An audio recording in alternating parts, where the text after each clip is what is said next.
Donc, ce que les militaires sont en train de faire, ils sont en train de nous faire perdre du temps. Ils sont en train de se fatiguer parce qu'il y aura un autre coup d'État encore. Il y a longtemps, je vous le dis, et je vous le répète ce soir encore, ce 21 avril 2025. Aujourd'hui, vous voyez, la population est mobilisée par la corruption des responsables de la transition. Ils prennent l'argent public et distribuent partout pour applaudir ceux qui pillent la Guinée, ceux qui pillent l'économie guinéenne. Pour les applaudir, les acclamer au profit des valeurs humaines, au profit des valeurs républicaines. Moi, ça ne me sidère pas parce que je suis habitué, mais ça n'a pas d'avenir. Chez nous, il parle aujourd'hui esprit CNRD. C'est quoi esprit CNRD? Pour moi, esprit CNRD, c'est l'esprit du vol. Parce que quand tu es esprit CNRD, tu as accès aux fonds publics. Esprit CNRD, c'est quoi? C'est le kidnapping et l'assassinat des personnes innocentes, militaires comme civiles. Esprit CNRD, c'est quoi? C'est l'instrumentalisation de la justice contre des personnes faibles aujourd'hui. L'esprit CNRD, c'est quoi? C'est quand les gens laissent leur dignité, viennent s'agenouiller sous les pieds de Doumbouya ou de Amara pour avoir un poste ministériel ou un poste de directeur. Fouler sa dignité humaine à terre, c'est ce qu'on appelle esprit CNRD. Esprit CNRD, c'est quoi? C'est la trahison. Ils veulent, ces militaires-là, comme eux, ils n'ont pas d'avenir. Comme eux, ils n'ont pas de passé. Parce que quel est le passé de Mamadi Doumbouya? C'est un légionnaire français, c'est un légionnaire, c'est quelqu'un qui a passé un temps dans la Légion française en train de tuer les gens. Il a été recruté dans l'armée guinéenne. Alpha l'a mis comme force spéciale pour tuer les gens. Il n'a aucun passé honorable. C'est quoi le passé de Amara, ministre secrétaire général de la présidence? Quel passé? Aucun passé. Comment ces gens-là peuvent construire une nation? On ne construit pas une nation sur l'incompétence. Ce n'est pas possible.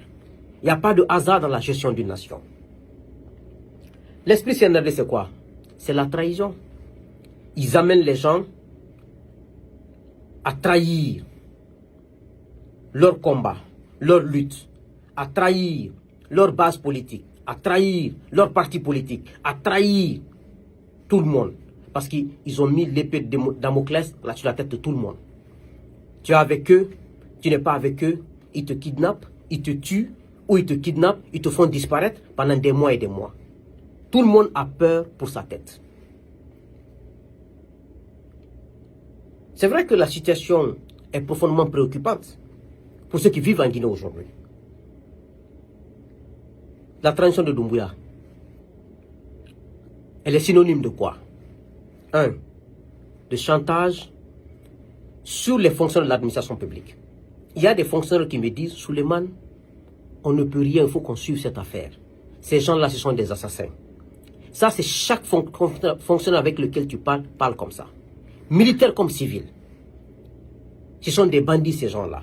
Quand tu refuses, ils vont t'assassiner. Quand tu refuses, ils vont faire ça. Donc, chantage au niveau des cadres de l'administration publique. Tout le monde est menacé. Donc, les gens ne vous aiment pas. Les gens vous craignent. Et ça, c'est très dangereux. Quand un gouvernant n'est pas aimé, tu es craint. Les gens ne t'aiment pas. Le jour où tu tomberas, ils vont détruire tout ce que tu as construit. C'est ce que vous ne connaissez pas. On ne force pas l'amour. Aujourd'hui, vous forcez tout le monde. Chantage au niveau des opérateurs économiques. Vous poussez les opérateurs économiques à rédiger une liste des gens qui vous supportent. Ils le feront, c'est normal. Parce que ces opérateurs n'ont pas où aller. S'ils s'opposent à vous, vous êtes des bandits, vous allez les détruire, vous allez les mettre en prison. Ils n'ont qu'à sauver leur tête. Je ne les en veux pas. Il faut qu'ils survivent. Vous avez mis un système de malhonnêteté en place, un système d'oppression en place. Ils ont raison, ils vivent là-bas, ils n'ont pas où aller. Ils vont rédiger leur nom, ils vont vous donner quelques mises, ils vont vous supporter. Mais à chaque fois qu'il y a un moyen pour vous déstabiliser, ils vont financer. À chaque fois qu'il y a un moyen pour vous déstabiliser, ils vont donner leur avis là-bas. C'est ce que vous ne comprenez pas. Quand vous forcez les gens à vous aimer, parce que vous êtes plus fort qu'eux, ils vont accepter, il n'y a pas de problème. Mais quand il faut financer en coulisses pour vous détruire, ils vont le faire. Quand il faut financer pour vous déstabiliser, ils vont le faire. Pour vous dire, je préfère qu'on m'aime, qu'on me respecte, au lieu qu'on me craint. Vous ne connaissez rien. Vous êtes dans un trou que vous ne comprenez rien. La masse que vous voyez dehors là, vous savez, c'est l'argent qu'on paie pour faire sortir les jeunesses, la jeunesse, les jeunes dames, les jeunes femmes, les gens qui ne travaillent pas. C'est normal. Mais ce n'est pas de l'amour. Vous êtes en train de vous tromper. Mais vous allez le voir dans quelques semaines, dans quelques mois, les conséquences sur vous. C'est quoi la transition de Doumbouya? Comme je l'ai dit, c'est kidnapping, exilé forcé, des tueries. Même les hommes d'affaires, vous avez mis la pression sur tout le monde. Vous dites aux gens, vous ne supportez, vous aurez les contrats. Vous ne supportez pas, vous n'aurez pas de contrat. Ils sont obligés de le faire. Mais sachez que quand il faut financer des gens, quand il faut enlever des sacrifices, quand il faut faire des choses pour vous détruire, ils vont le faire. Ça, il faut que vous le chassiez. Donc vous vous trompez. Personne ne vous aime. C'est quoi la transition de Doumbouya? Ce sont les incendies. Mes chers compatriotes, aujourd'hui, vous voyez combien d'incendies graves il y a eu dans ce pays depuis que ces gens-là sont venus. Parce que c'est des poisseux. Ils ont apporté la poisse dans ce pays. Les accidents graves. Combien de morts d'accidents depuis qu'ils sont là? La dernière fois, dans une de mes vidéos, je vous ai cité combien d'incendies il y a eu depuis qu'ils sont là. Et la liste n'était pas complète. Réfléchissez dans cette vidéo. Le malheur qu'ils ont apporté. Les gens n'en iront nulle part. Si Doumbouya reste au pouvoir. Moi, je veux dire qu'il n'y a pas un Dieu qui a créé le monde. Doumbouya, c'est dans le mensonge, dans la malhonnêteté, dans le déni de réalité.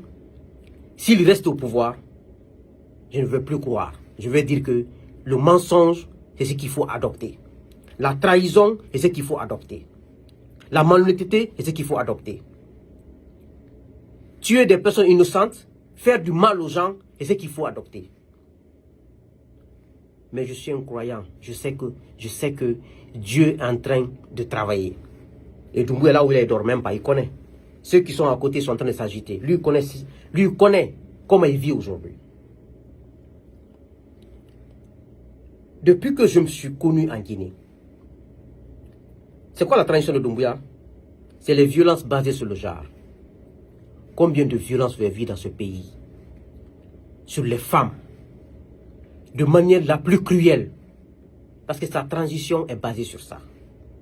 Quand les gens te parlent de Doumbouya, ceux qui l'aiment, ceux qui ne l'aiment pas, ceux qui font semblant de l'aimer, on dit c'est un tueur, c'est un assassin. C'est le mot qui se répète. Et dans les communications au téléphone, et sur les réseaux sociaux, et partout. Ça, c'est un honneur. Combien de femmes aujourd'hui ont été tuées, ont été torturées? Tout ça, ce sont les effets négatifs du pouvoir de Doumbouya. Aujourd'hui, en Guinée, plus de 6000 travailleurs sont en chômage depuis qu'ils sont là. Ces gens-là, tout ce qu'ils font, c'est de la tromperie. Tout ce qu'ils font, c'est vendre des images à la RTG. Heureusement que moi, je n'écoute pas, je ne regarde pas la RTG. Je ne sais même pas ce qui se passe. Je me contente de ce que je vois sur les réseaux sociaux. Et ceux qui regardent me disent que ce n'est pas la peine. Maintenant, c'est quoi la transition de Doumbouya? C'est Conakry, ville sale. Les premières pluies sont venues hier. J'ai vu des saletés partout. Ils mettent de l'argent, ils donnent à des gens qui n'ont aucune importance pour la nation, qui n'ont aucune valeur ajoutée sur la nation, au lieu de créer des structures pour pouvoir faire travailler les jeunes, pour pouvoir assainir ce pays. Parce que même l'assainissement, c'est de l'emploi. Mais ils sont incapables, ils sont là depuis 4 ans, ils ne peuvent pas mettre ça en place. Donc il est difficile d'envisager un changement réel dans ce pays. Parce qu'ils sont incompétents. Ils n'ont aucun niveau intellectuel. Ils n'ont aucune expérience de travail. Avec quelle base ils vont travailler? Vous savez, les mouvements de soutien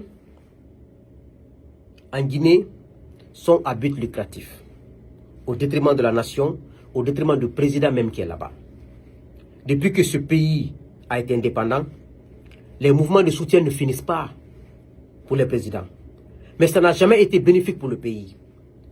Si c'était le cas, la Guinée est le pays le plus développé de l'Afrique de l'Ouest. On est parti de propagande en propagande, de démagogie en démagogie, d'allégeance au chef de l'État, de mensonge en mensonge. Sinon, si la Guinée était un pays normal, est-ce que Mamadi Doumbouya, qui n'a même pas le brevet, peut se retrouver au sommet de l'État? Si on était dans un pays de loi, dans un pays de principe, où il faut passer par les normes, Mamadi peut se retrouver au sommet de l'État? Amara peut se retrouver au sommet de l'État? Les Djiba, les Ousmane Doumbouya là, les nommés Bill Condé là, ces gens-là peuvent se retrouver au sommet de l'État? Les Ahmed Durak là, des gens qui étaient aux États-Unis ici, qui volaient les cartes de crédit des gens. Les gens qui ont été renvoyés des États-Unis, qui n'ont pas un background clean. Mais la Guinée est tombée trop bas. Au sommet de l'État guinéen aujourd'hui, ce n'est que des incompétents, des fainéants, des gens qui ont passé leur temps à vendre la drogue, d'autres à voler des cartes de crédit. Ils n'ont rien fait dans leur vie. C'est ceux qui gèrent notre nation aujourd'hui. Quand je pense à ça, j'ai mal au cœur. Mes chers compatriotes, ce 21 avril 2025, mon cœur saigne. Parce que je peux vous le dire, que le vol de deniers publics qui a eu lieu sous cette transition, la Guinée n'a jamais connu ça. Mais vous n'allez jamais croire. Le jour où ces gens-là tomberont, quand on fera l'état des lieux, je dis dans mes vidéos précédentes, vous allez vous prendre la tête, vous allez pleurer et vous allez, s'il faut même, vous allez vous donner la mort. Tellement que ces gens-là ont volé les deniers publics. Ils sont en train de vous miroiter des choses. Ils font des petits embellissements. Vous êtes, en achevant les travaux d'Alpha Condé, vous pensez que non, ils sont en train de travailler. Ils sont en train de vous miroiter. Gardez cette vidéo. Le jour où on fera l'état des lieux, on va vous montrer combien Doumbouya a volé, combien Amara a volé, combien Idi Amin a volé, combien Djiba a volé, combien Dansa a volé. Vous allez comprendre ce qu'il y a dedans. CNT, ils ont doublé ou triplé le budget du CNT. Pour dire, ils sont venus pour s'enrichir. Ils ne sont pas venus pour bâtir la nation. Ils viennent, ils achèvent les travaux déjà engagés par Alpha Condé, le projet Simandou, tout, et après, ils continuent à s'enrichir. Vous savez, Sia Kabari, le président du parti MP, est-ce que c'est MPG? Je ne connais pas le nom de son parti. Un moment, il a été kidnappé. Mais ils lui ont dit de sortir, de dire qu'il n'a pas été kidnappé, selon les gens qu'il a fait une vidéo. Parce que moi, je n'ai pas vu la vidéo, mais celui qui m'a dit était proche de lui. Il m'a dit, j'ai vu la vidéo, il a fait une vidéo qui a dit qu'il a été kidnappé. Il voulait lui aussi lui faire du mal. Mais il paraîtrait qu'il y a eu des appels, ils l'ont relâché, ils l'ont dit de faire des vidéos de démentir. Mais Sia Kabari, président de MP, un parti, là, je ne tiens pas le nom, il a été kidnappé, l'ancien ministre d'Alpha Condé. Vous voyez, il y a tellement de signaux de fin de pouvoir, mais les gens n'y croient pas. Et les gens ne... Parce que les gens, chez nous en Guinée, les gens croient au présent. Ils ne croient pas au futur. Ils ne croient pas en eux. Parce que quand tu ne crois pas en toi et au futur, et tu n'as pas la foi en Dieu, tu te diras que ton avenir est dans les mains d'une personne. Non. L'avenir d'un être humain est dans les mains de Dieu. Tu peux aider une personne, vous allez travailler ensemble. Mais tu vas préserver ta dignité. Vous avez vu tous les anciens qui ont accompagné Alpha pour le 3e mandat sont en train de revenir. L'ancien directeur des impôts, Macky Sall, qui a créé le mouvement Walou à Waliragnon, qui ont aidé Alpha à chuter. Aujourd'hui, il crée un mouvement Wa Mali à la Guinée-Mali. Ça veut dire aidez-le pour qu'il aide la Guinée. Comment il va aider la Guinée? Quelqu'un qui n'a pas le brevet. Quelqu'un qui n'a pas d'expérience de travail. Sur quelle base il va aider la Guinée? Quand on n'est pas compétent, on n'est pas compétent. On n'invente pas la compétence. Hein? La compétence vient avec l'expérience de travail, avec les années de travail. Et Malik Sanko aussi qui apparaît, c'est des gens qui ne, comme on dit en Sousse, Moulugama, Alte Wassala, Alte Fala. Malik Sanko avec Conte, il a mangé. Il est mangé avec Alpha Condé. Il veut manger avec ses enfants. Ce sont ses enfants, ça. Mais comme chez nous, les gens, si ce n'est pas l'État, ils ne peuvent pas vivre. Donc, ils veulent tous revenir. Moi, je suis très content. Parce que ça nous permet de connaître qui est qui. Quand Mamadi tombera, ça sera facile pour nous de trier. Et j'ai vu aujourd'hui encore le faux érudit de Cancan là qu'on appelle Kramon Solo, il se fait appeler érudit de Cancan. Il n'a rien, il a un fétiche. Les Malinqués disent ce qu'il a. Vous savez, Dieu a maudit un certain nombre de diables. Je ne connais pas le nom de ce... c'est un diable maudit par Dieu, selon nous les musulmans. En Malinké, on dit Waklo. C'est ce qu'il a. La plupart de ceux qui se font appeler aujourd'hui érudits, au Mali, en Guinée, c'est ce qu'ils ont. Parce que quand tu as ça, vous faites, c'est des engagements que vous prenez. Quand ils te rendent célèbre, ils te donnent de l'argent, de l'aura, mais dès que tu meurs, ils brûlent tout ce qu'ils t'ont donné. Maison, voiture, ils gâtent tout. Mais comme nous, les hommes d'aujourd'hui veulent vivre que le présent, c'est ce qu'il a. Il faut le tableau. Et Waklo la boulot. Il faut le tableau. À la tableau, à la tolon, m'a défié. N'a la Waklo de ce coup-là, à la massa garantie. N'a dit ce coup-là. Tout ce qu'il a, c'est faux. Il construit une mosquée à Kanka, il trompe les gens, il met une radio comme s'il connaît ni le Coran, il ne maîtrise pas le Coran. Un érudit peut ne pas maîtriser le Coran. Et puis un érudit peut faire l'adultère. Albra,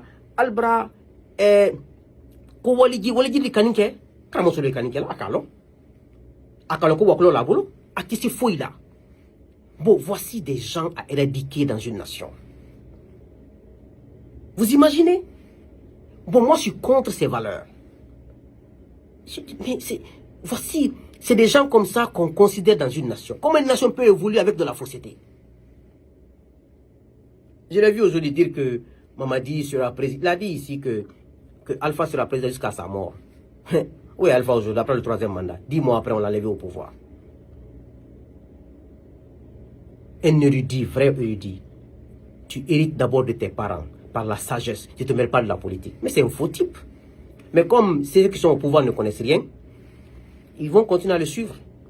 Quand la nouvelle transition sera là, on va fermer sa mosquée, sa radio sera fermée parce qu'il n'est pas érudit, il ne connaît pas le Coran, il n'a rien.